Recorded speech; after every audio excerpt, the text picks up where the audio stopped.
Kayla Nisbit's going to come and join me and have a chat about the country championships, which comes up as race number 5.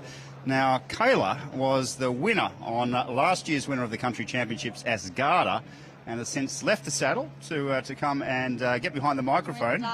You have indeed. You have indeed. Welcome to the dark side. It certainly is.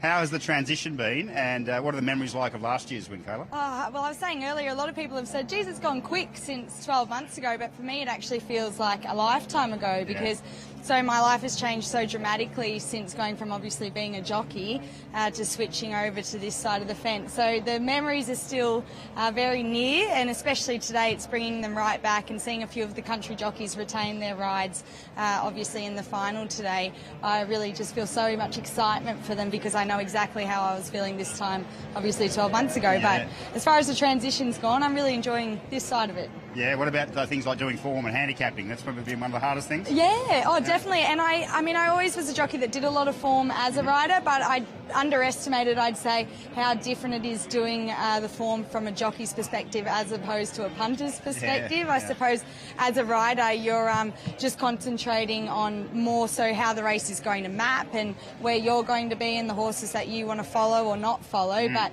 obviously, as from a punter's perspective, you have to look at it as a whole and dissect it a lot harder. So it's definitely been a transition, but I think, well, not that I'm getting the hang of it. I'm struggling to find many winners, but I'm enjoying it. Let's talk about speed in races, which is obviously very different to the States, where speed is obviously a lot more sustained. But you came from a long way back last year. What are the sort of the intricacies of riding here at Randwick?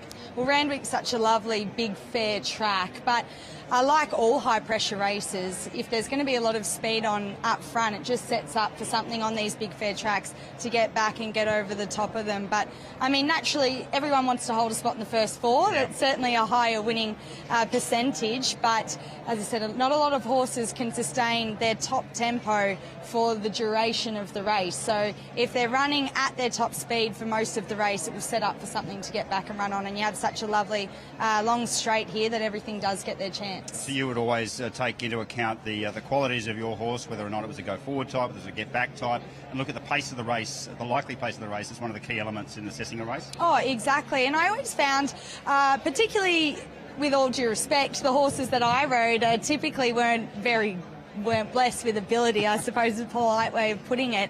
I always found that to get the best out of them, they needed to be ridden wherever they were comfortable because they're just not good enough to use their energy at the start and still have enough at the end to be able to finish the race off at their peak. So I always found just to ride a horse wherever you found it, you were generally getting the best out of it. Obviously, there's exceptions to that rule and certain horses that need a bit of a wake up, but I thought for the most part that's how you got the most out of a horse. Okay, you've been doing a lot of travelling lately at the Sapphire Coast yesterday, Gundagai tomorrow, but you know a lot of these horses going into the 5th race here today, the country championships. You know it's a big build-up, a lot of qualifying races, and a lot of them have qualified through your area as well. What's your take on, firstly, those horses in your zone and the race in general? I think, I mean, as we're talking about the way a race maps, the barriers, when you've got such an even bunch of horses, the barriers play a massive part. So as far as the horses in the Southern District, which is my area, go, I probably would have Kenny Hell on top. He's a horse that's drawn barrier 2. He makes his own luck up on speed and he can sustain his run up on speed.